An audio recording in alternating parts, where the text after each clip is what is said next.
Senhoras, senhores, queridas irmãs, queridos irmãos espíritas, caros amigos e amigas que nos acompanham pela Web TV Mansão do Caminho, e aqueles que nos acompanham através de outros veículos das redes sociais. Completando hoje 5 anos do Grupo de Trabalho Caminho da Redenção em Aracaju, fomos solicitados a parabenizar o grupo de companheiros dedicados à causa de Jesus Cristo, que não medem esforços para fazer que brilhe a vitalidade em plena e terrível em que nos encontramos. A eles e a todos aqueles que acompanham a certeza de que o sentido da vida é naturalmente encontrar um objetivo essencial. E não pode haver objetivo mais importante do que diz respeito à imortalidade da alma. Em todos os tempos da história da humanidade, desde que a criatura humana atingiu o seu grau de raciocínio, de pensamento, de emoção, a questão foi sido que haverá depois da morte. No passado, na pré-história, quando o indivíduo ainda não podia pensar e começam as primeiras manifestações do discernimento, as escritas rupestres na intimidade das sepulturas falam-nos dessa busca através que bem traduzem na sua fase transitória do corpo ser de retorno ao meio ambiente, à caverna onde vivia. Mais tarde, à medida que houve o desenvolvimento de natureza antropológica, o corpo e a mente começaram a fundir-se na união dupla. A imortalidade da alma passou a ser investigada nas denominadas escolas de Hindu, na Índia, na Grécia, na velha China, no Japão, e principalmente na Mesopotâmia, quando vemos Babilônia, a Síria, a Média Pérsia, preocupadas com a imortalidade da alma.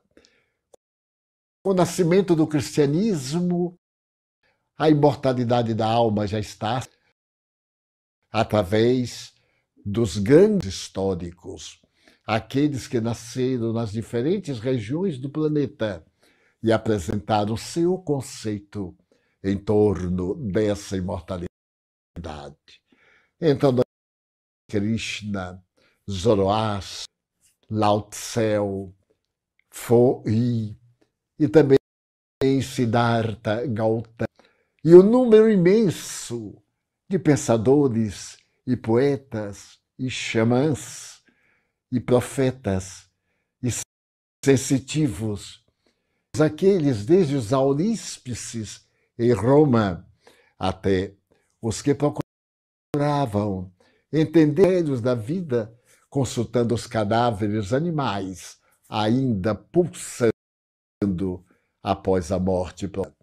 Foi com Jesus Cristo que nós tivemos a mais segura demonstração da imortalidade. Histórico que abalou a cultura de todos os tempos e que dividiu a história é a representação desse fenômeno imortalista, anunciado desde há mais de 1000 anos pelos profetas hebreus, como sendo o Messias, aquele que viria fazer justiça, oferecer o código de honra e eleger este povo monoteísta, que era uma espécie de uma ilha de monoteísmo no imenso tumultuado oceano de politeísmo, ou um grande oásis nas areias inclementes da descrença, o lugar de repouso, de esperança e de fé. Veja, a sua doutrina parece-nos um lírio abençoado no chavascal. Até hoje, manda o perfume da sabedoria, da verdadeira ética, do comportamento filosófico através do qual a criatura pode pensar em plenitude e integrar-se a esse estado luminoso da veneranda. Com Jesus, aprendemos o significado do amor, da solidariedade, quanto é perene o ser espiritual que somos e quanto é transitória a roupagem de que se reveste esse princípio espiritual, e que por mais que longa seja a vida, ela se interrompe. O que levou Buda à pergunta essencial aos seus discípulos: qual é o oposto de vida? Então, os companheiros responderam a ti. E ele perguntou: e o oposto de morte? E eles disseram: vida. E Buda respondeu: o oposto de morte não é vida, é renascimento. Porque ninguém morre, a pessoa apenas perde a investidura carnal para renascer e novamente desempenhar a sua trajetória na imensa paisagem escolar do planeta terrestre. Com Jesus, aprendemos a bênção da fraternidade. Compreendemos que todos somos filhos do mesmo Pai e que está em nossas mãos o desenho do nosso futuro por intermédio dos nossos atos. Continuando o pensamento socrático, os diálogos platônicos, Jesus nos traz no Sermão da Montanha as bem-aventuranças que até hoje são o lenço de consolo para os que choram. São a porta que se abre no túnel do desespero. São a dulce da paz durante os momentos terríveis de conflito. Ainda mais, é o grande sorriso do amanhecer depois da noite desesperadora da morte. Assim ele reapareceu, fulgurante, tão real, que pode ser apalpado pelos amigos, tocado por um deles, da ferida aberta na chaga entre a terceira e a quarta vértebra do seu corpo direito.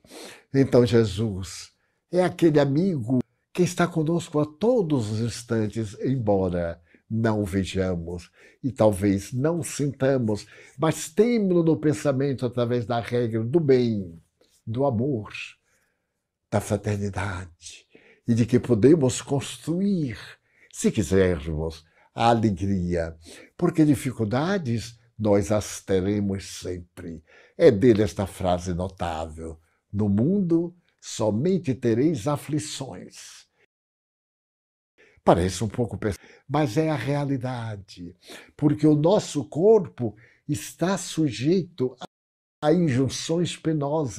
A matéria, nos seus processos bioquímicos e nas suas transformações de natureza biológica, na multiplicação das suas células, a matéria sujeita no ser humano à degenerescência, à anomalia, ao desequilíbrio, produzindo a sensação de dor, produzindo-nos de perda de saúde, mas de aquisição de experiência emocional.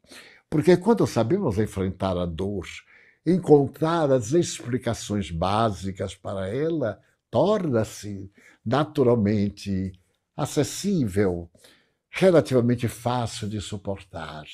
Mas quando lutamos contra e nos tornamos indigitados, perseguidos, sofridos, reclamadores, ela parece ampliar, porque o nosso desespero, naturalmente, manifestações perturbadoras, e em nosso há um distúrbio das neurocomunicações, e por consequência aquelas insuficiências e carências que nós denominamos como sofrimento. Jesus veio nos dizer que ele é o caminho, a verdade e a vida. Equivale dizer que se nós o seguirmos, já nos encontraremos em paz. Poderia suportar a cruz naquelas circunstâncias. À véspera, ele fora lapidado, levado ao látego, até as suas carnes não suportarem mais. Os chicotes com pontas de ossos que lhe dilaceravam os músculos. A queda, a coroa de espinhos infectados. E depois, aquela caminhada de quase 7 quilômetros, desde o pretório até o Monte da Caveira, que ficava fora dos muros da cidade. E o seu olhar de compaixão, olhar para aqueles algozes enfurecidos e escarnecedores e dizer com ternura: meu Pai, perdoa-os, pois que eles não sabem o que fazem. No entanto, passado aquele momento de morte, o breve repouso na sepultura, ei-lo de volta, triunfante, flutuando no ar e ao mesmo tempo humano, alimentando-se de peixe assado naquele salão último em que eles se encontraram. E novamente repetindo a cena na Galileia, em Cafarnaum, na chamada Peça Grossa. Porque durante a noite eles tentaram a pesca e nada conseguiram. E a voz do amigo, quando pede que jogue as redes para a direita, trazerem tantos peixes, que por pouco não fez dobrar-se sobre as águas a barca recheada. Então assa o peixe e come com os amigos. O mesmo Jesus humano, que caminha com 2 estradas de Emaús e que tem a oportunidade de apresentar-se em uma reunião magistral, em a natureza que era a sua orquestra sinfônica na tarde, nos 500 da Galileia. Então, a partir dali, a imortalidade se tornou uma realidade histórica. Nós temos Platão, Aristóteles, nós temos Sócrates, os pré-socráticos, aqueles que vieram antes do pai da filosofia, os pós-socráticos. E no meio a filosofia de cada povo, reverenciando os seres imortais, e invariavelmente referindo-se a Jesus como o guia e o modelo da humanidade, conforme os espíritos disseram a Allan Kardec, em uma interrogação que está, espíritos, na questão de número 621, qual o ser mais perfeito que Deus nos ofereceu para servir-nos de modelo e guia? E a resposta, Jesus. Então, esse ser glorioso, através da noite medieval, aqueles desvairados católicos, ditos cristãos, atiram-se nas aventuras dos banhos de sangue, de perseguição, nos sacrifícios humanos em seu nome. Ele que perdoa os algozes que tanto maltrataram. Então, percebendo que nós nos havíamos desencaminhado, ele mandou isso de verdade.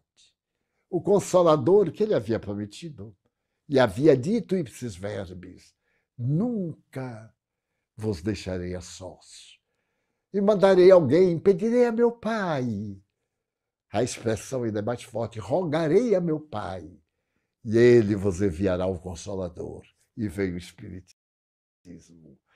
Esse Espírito de que está conosco, que conosco atua, que vive ensejando-nos a visão de otimismo da vida, mesmo quando estamos chagados, praticamente inutilizados por ciências orgânicas, emocionais ou psíquicas. E ele dulcidamente nos pede paciência.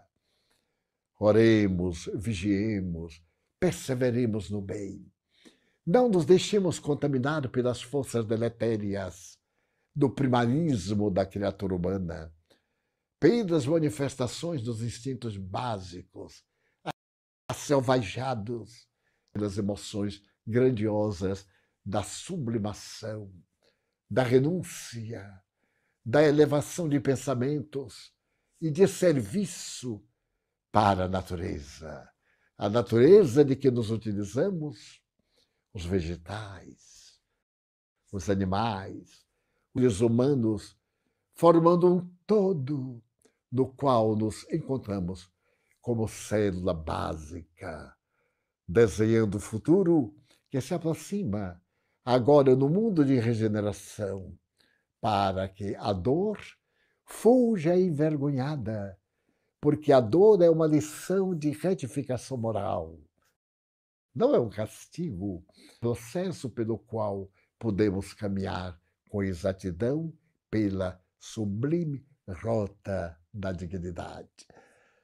Mas hoje, fazendo uma revisão histórica, estive lembrando-me de algo que, a seu tempo, abalou a nossa sociedade. No primeiro período do nosso século passado. Portanto, naquele período de 20 anos, desde 1900 a 1925, quando a nossa literatura era rica dos notáveis pais da Academia Brasileira de Letras, quando nós tínhamos homens e mulheres extraordinários, claro, ainda os temos, mas naquele período de pré-iluminação destacaram-se escritores extraordinários, entre eles Coelho Neto. Eu me lembro da minha infância, quando eu li as páginas de Coelho Neto, ou de Humberto de Campos, ou de tantos outros que se tornaram os pais da literatura brasileira, hoje tão pouco consultados. E esse Coelho Neto era um dos mais belos escritores, a ponto de ser considerado o príncipe dos escritores em 1928, por um jornal que havia na época chamado Era um Príncipe das Letras. E ele narra que era materialista. Na sua casa, o espiritismo se havia infiltrado através de alguns servidores para descontentamento dele. No entanto, ele proibia que se falasse a respeito dessa doutrina, que lhe parecia uma herança africanista, uma superstição, naturalmente resultado de conceitistas e etc., e que era proibido que se abordasse essa questão ou se lesse qualquer obra da sua literatura. Mas a vida tem os seus porquês e os seus sinões. E mesmo na sua casa, sua filha Júlia padecia naquele período a viuvez. Havia poucos meses que desencarnara o seu marido. E com estoicismo ela resistiu, porque se apegava à sua filhinha Esther, que era pequenina, e graças às carícias e doçura da infância de Esther, a família, ele, inclusive, tinham o coração balsamizado pela esperança, pela alegria, pelas perspectivas de um futuro melhor. Mas a pequenina Esther, sem haver uma explicação lógica, também adoeceu. E quando menos esperava, veio a desencarnar.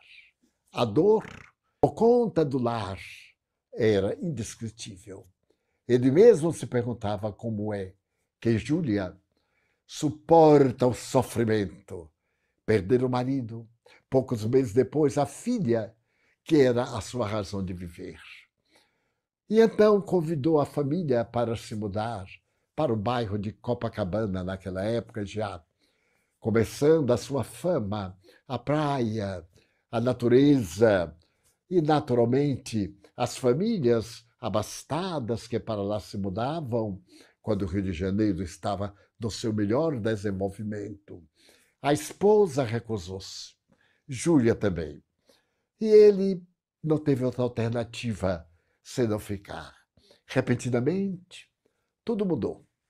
Júlia começou a sorrir. Aparecia alegre, o semblante recuperou a sua cor. A gentileza da sua alma era adornada de imensa alegria. Certo dia, ele estava no seu escritório, pegando no telefone, ele ouviu algo singular, uma conversa que não entendia. Colocou o telefone no lugar. E logo, quando teve a oportunidade, perguntou à mulher: o que está passando com Júlia? Eu tenho a impressão de ouvi-la há pouco ao telefone.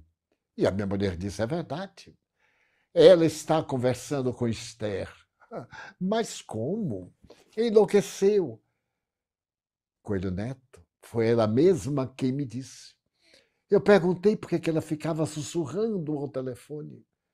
E ela disse que estava falando com a sua alma adorada, que vinha confortá-la. E então, eu tinha 2 telefones na minha casa. E me veio logo a tentação de pegar um dos outros no momento em que ela estivesse sussurrando. Minha mulher me disse. Tive a oportunidade de ouvi-la. Estava cá embaixo na escada ao telefone e eu fui olhar no outro aparelho e escutei aquela voz sussurrante. Era uma voz de ternura, era uma voz de amor. E eu fiquei assustada. Então, se você quiser, mesmo código de fidelidade e de honra, quando ela estiver conversando, ouça. Não demorou muito. No dia seguinte, eu havia correr para debaixo da escada e subi. Peguei então a extensão e coloquei o ouvido, dizendo no seu imenso discurso: senhores e senhoras, o que eu vou dizer não é uma loucura. Além de ser a voz da minha neta, o que me fascinou não foi ela estar falando com a mãe, foi o que ela disse à mãe a respeito da vida que estava vivendo naquele momento. Eu fiquei assombrado. O mistificador, como saberia ele o meu número de telefone? Como chamaria ele a minha filha? E então me deliciei com as palavras da minha neta. E depois perguntei-lhe: Júlia, você tem falado com Esther? Sim, papai. Ela. Mas minha filha, como é que faz? Existe uma estação telefônica no além? Não sei. Eu sei que quando a dor me é muito grande, eu começo a pensar nela. E pensando nela, o telefone soa e ela me fala com ternura. Eu sou um homem caracterizado pela firmeza de caráter, pelo senso científico. E então acreditei que era uma farsa muito bem urdida. Na telefônica da cidade do Rio de Janeiro, eu procurei a entidade, conversei com um dos gerentes e pedi que me fizesse o favor de, à hora em que minha filha estava conversando para o além, um funcionário no poste onde passavam os fios da telefônica, se ele podia perceber que era alguém que estivesse próximo ou longe, telefonando para ela. E pasmem, isso foi feito. E o funcionário escreveu que, em absoluto, não passava nenhuma voz pelos fios que ligavam de fora para dentro do lar. Foi assim que, não tendo outra alternativa, fui obrigado a recorrer à imortalidade da alma. Mas essa imortalidade que nos dá alimento para a vida, que nos dá paz interior, que pôde matar a morte. Então, hoje, também sou espírita. A minha família toda, nós somos espíritas, porque o Senhor da vida pôde nos oferecer essa bênção extraordinária da certeza da imortalidade da alma e de enxugar o nosso pranto devastador. É claro que não são exatamente as palavras por ele enunciadas, mas é o espírito das suas palavras envoltas nos meus vocábulos para traduzir que o grande escritor imortal da Academia Brasileira de Letras, à semelhança de outro, não menos notável, Viriato Correia, manteve contato direto com a neta querida Esther. Porém, o mais fascinante é que esta doutrina hoje, imaginem, dos anos 20, 30, para esta atualidade cibernética, em que as gente comunicaram-se não há muito através não só do telefone, mas também dos chamados magnetofones, dos aparelhos encarregados de gravar mensagens. Depois, as pesquisas da televisão, de aparecerem as imagens, desde quando o notável sueco Jürgenson, no mês de junho de 1956, na capital da Suécia, em Estocolmo, um materialista foi tentar fazer uma gravação de uma cotovia e colocou na janela um aparelho de gravar com uma fita magnética. E enquanto via o canto delicioso dessa ave ao entardecer, ao passar a fita de volta, o choque. A voz de sua mãe gravada, Jürgen, sou eu, mamãe. Ele diz, não é possível. Esta fita havia sido manipulada, com certeza. Ele procurou a Sony, a empresa, e conseguiu que ele desse uma fita virgem, saída da máquina. Ele colocou, e assim mesmo ele pôde ouvir as vozes do mais além. Chegou a gravar milhares de vozes e foi convidado pelo Papa VI, que lhe deu uma condecoração, embora ele não fosse católico, pelos serviços prestados à humanidade para poder falar e demonstrar a imortalidade da alma. Estamos diante, portanto, de algo profundamente científico, ultramoderno, com o objetivo de nos arrancar da dúvida, dos estados patológicos do sentimento, da revolta, da insensatez e dos fenômenos que nos levam à decomposição moral.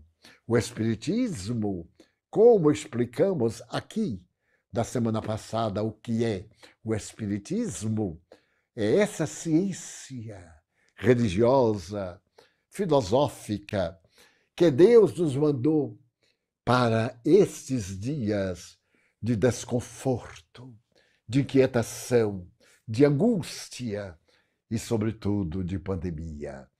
Porém, o que a mim mais me fascina, além da beleza filosófica, desta certeza inabalável da mente e do coração, é o apelo para a caridade, para nós sermos um espelho que reflita o amai-vos uns aos outros, Podemos ver, por exemplo, no Brasil, como a caridade distendeu as suas asas sobre o sofrimento humano.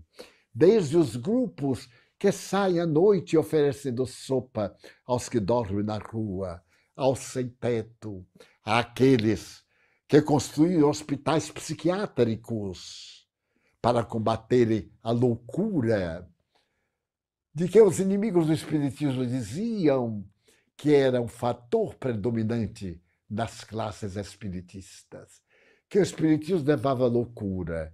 Meu Deus, o Espiritismo nasceu no dia 18 de abril de 1857, e a loucura, desde quando a loucura está na Terra, a loucura histórica, a loucura total. Nesse mesmo século, nós vimos no Brasil Dona Maria I de Portugal, que enlouqueceu no Rio de Janeiro quando chegava a família real, e Dom João VI, príncipe regente, também considerado um homem com problemas de comportamento, que não tomava banho, que não se vestia com decência nem com saúde, e que tinha alguns comportamentos estranhos. E a história, quando nós remontamos a Roma, Nero, e nos recordamos deste psicopata que destruiu a cidade para poder torná-la mais bela e encantadora. E enquanto a cidade se incendiava, por ele mandado que fossem provocados incêndios para terminar a velha Roma e construir uma nova, como fez, ele com a lira cantava como um psicopata numa região próxima da cidade de Labaredas. Se nós formos ver Calígula, estou me referindo aos loucos célebres, mas se nós buscarmos na história imperadores, reis, príncipes e a grande população, como esquecermos esses psicopatas que fizeram história e nós aprendemos nas páginas venerandas do livro de fatos da humanidade? O Espiritismo é a antítese à loucura, é a terapêutica, porque veio provar que nos fenômenos da loucura, da patologia psicopata, há fenômenos de natureza espiritual. Eu me recordo de mim próprio. Aos 4 anos, comecei a ver coisas que existiam. Aos 12 anos, 14, morre o irmão que me aparece. Mais tarde, adulto, depois de 18 anos, funcionário público de um instituto de previdência, estou no trabalho e sou chamado ao balcão para atender fantasmas, que afinal de contas não tinham realidade. Mandado a um psiquiatra, o Dr. Sóstenes, ali na Rua Chile, no seu consultório. Ele pergunta: você veio aqui por quê? Porque eu vejo os mortos. Ele sorriu, e ouve? Eu digo: ouço. Portanto, estava desenhada a esquizofrenia, audição, visão, esses fenômenos alarmantes que também estão na esquizofrenia, nos delírios esquizofrênicos. E depois dele sorrir, disse: então, já que tem mortos, você está vendo aqui alguém? Sim, senhor, estou sim. Estou vendo um senhor de idade que está me dizendo que é seu pai. Ele ficou lívido, trêmulo. Mas como? Meu pai já morreu. Eu digo: pois é exatamente o que eu vejo. E ele ia me aplicar o eletrochoque e não fez. Tornou-se meu grande amigo. E outros psiquiatras aos quais eu tive a oportunidade de consultar por sugestão do meu chefe do escritório. Até hoje, a imortalidade canta na minha alma e os imortais me visitam com a ternura, a abnegação de todos aqueles que pretendem um mundo melhor. Dessa forma, quando vemos as criaturas desnorteadas, quando vemos o desespero que alcança índices dos mais elevados agora com o temor, a pessoa tirando-se à depravação para poder fugir a embriaguez total dos sentidos, até o delírio alcoólico, a alucinação alcoólica, a alucinação da cocaína e de todas as substâncias químicas, das mais terríveis, como uma das mais recentes, que leva o indivíduo a perder o equilíbrio cerebral depois da quarta, da quinta dose. E vemos esses jovens, a floração da humanidade. Emulamos o olhar desvairado, furtando dentro de casa, agredindo, matando-se. Adultos que, por qualquer coisa, atiraram-se ao abandono de si mesmo. Certo dia, eu soube que um grande amigo, jornalista, que fora muito infeliz no matrimônio, desaparecera. Não se tinha notícias de como desaparecera. Passaram-se os anos e, mais tarde, ele foi encontrado casualmente, porque estava numa rua do Rio de Janeiro, caído, e uma jovem que passou compadeceu-se. Aproximou-se, sacudiu ele com olhar feroz, e ela disse: eu sinto que você tem fome. Venha comigo ao restaurante. E ele disse: não me deixe eu entrar. Ela disse: não, vai entrar. Se você quiser, pode ir à minha casa, tomará um banho, eu lhe empresto roupa do meu marido. E ele ficou surpreso. Havia gente boa no mundo.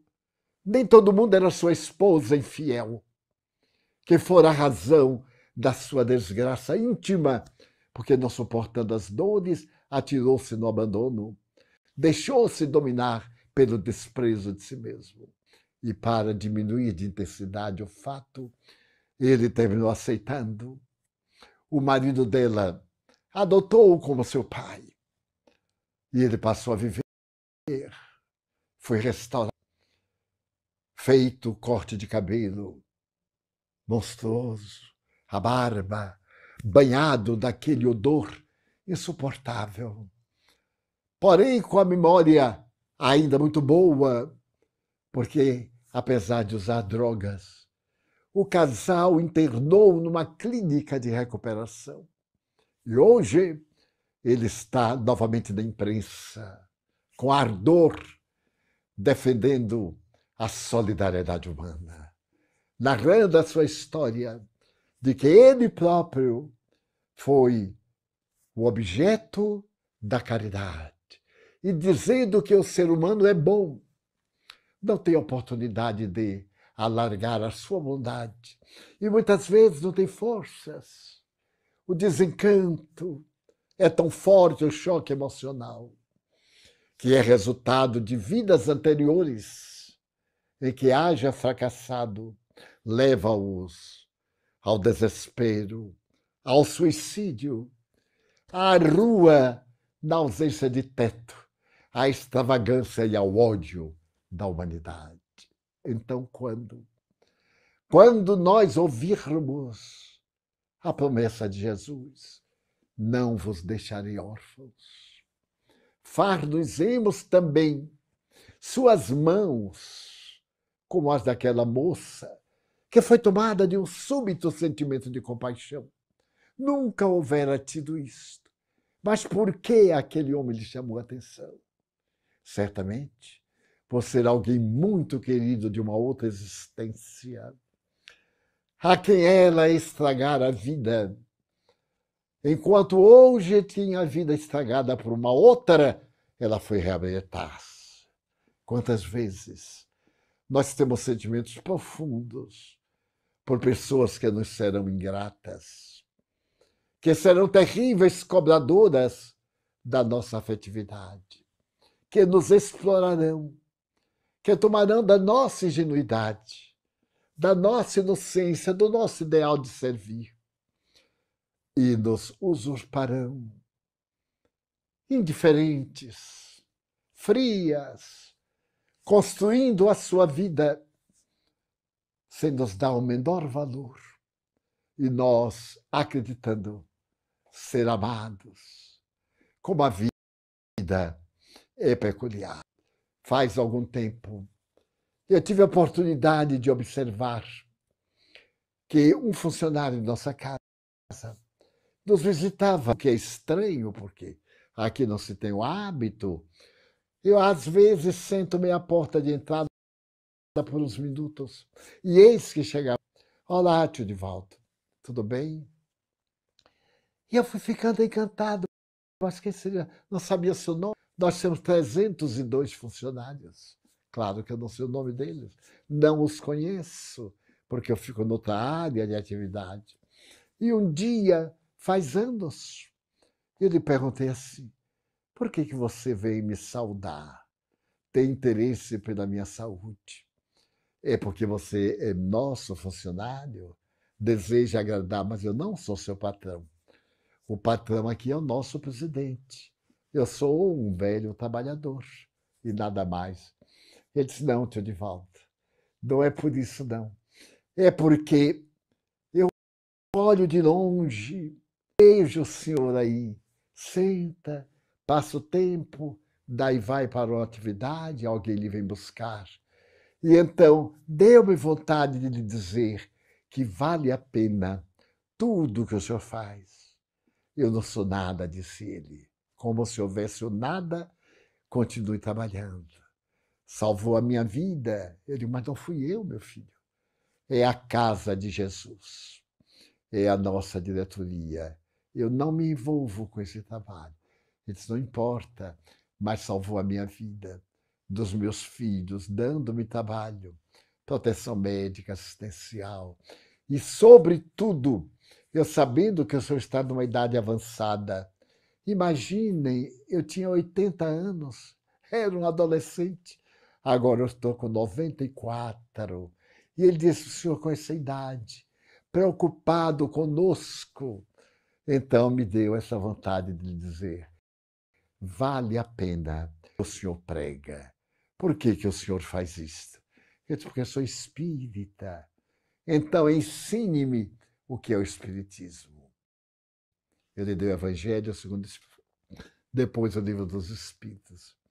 Meus amigos, no ano de 1985, quando ele já estava frequentando as reuniões noturnas, fora do seu horário de trabalho, ele começou a frequentar. E foi vítima de uma problemática de saúde e desencarnou. Com o conhecimento, passam-se os anos, os 10 anos. Pois bem, quase isto. E um dia ele me aparece e me diz: tio Divaldo, que doutrina extraordinária é esta? Eu agradeço a Deus saber que a alma é imortal, porque quando eu cheguei aqui e fui atendido pelos bons espíritos, eu não tive nenhum choque, porque eu já acreditava na Terra e confirmei. Que Deus abençoe os seus esforços de continuar levando a palavra de luz e do Evangelho às criaturas humanas. Entre as bênçãos da solidariedade, este homem semi-alfabetizado, já de 50 e poucos anos, foi para mim uma bela lição. E eu então me lembrei de Jesus, quando estão os 11 leprosos, os 12, e ele cura-os, cura-os. Mas somente um voltou para agradecer. E Jesus, surpreso, perguntou: mas não eram 12? Aqueles que foram curados? Porque somente este voltou. Porque neste a cura foi na alma. O corpo adoece porque a alma é doente. O espírito é doente. Daí, a Organização Mundial de Saúde diz: o espírito é o doente. Aquilo se refere à psique, à alma da vida. E somente através da cura do espírito é que a saúde pode voltar integral. Por essas e outras razões, aqueles que estamos envolvidos com as bênçãos soberanas do mundo espiritual nestes dias difíceis, em que nossas reuniões presenciais estão suspensas por motivos óbvios, muito justos, continuamos, através da técnica moderna, da comunicação virtual, a levar a mensagem de nosso Senhor Jesus Cristo por todos os meios ao alcance, porque nunca a humanidade teve tanta necessidade de Deus como neste período. Nunca tivemos tanta necessidade de um apoio moral, de um pilotis de segurança para construirmos a nossa morada de paz do que nesta hora. Olhemos a sociedade, olhemos o mundo, as notícias que chegam de toda parte, as guerras íntimas de cada criatura, as guerras tribais, as guerras raciais, guerras étnicas. Ainda hoje eu lia a respeito do preconceito de algumas nações contra japoneses, já de certo modo anterior, não apenas o ódio aos afrodescendentes e àqueles africanos, mas também descendentes nipônicos. E também, recentemente, o ódio aos chineses, que estão sendo acusados de loucuras que somente existem nas mentes aparvalhadas. Em uma obra muito delicada, intitulada Vivendo entre Psicopatas. Como realmente diz o autor, que o número de desajustados psicopatas é muito grande e ele põe algumas características para podermos com facilidade identificar. Assim pensando, nos dias e nas horas que vivemos, exaltemos a imortalidade da alma. Aos companheiros da instituição Sergipana, que estão comemorando o seu aniversário de trabalho, que neste dia de evocação distribuam bênçãos. Esta hora difícil convida-nos à solidariedade, ao amor, à fraternidade. E nestes 58 anos do grupo de trabalho da redenção, nós esperamos que chovam bênçãos, mas também de todos os núcleos, de todos os pequenos grupos, onde 12 se reunirem em meu nome para orar, eu estarei entre eles. E na hora em que estiver isolado, no país da sua solidão, orando, eu abençoarei com a minha paz, esperando que a paz de Jesus, todos nós agradecemos a sua companhia, caro amigo internauta.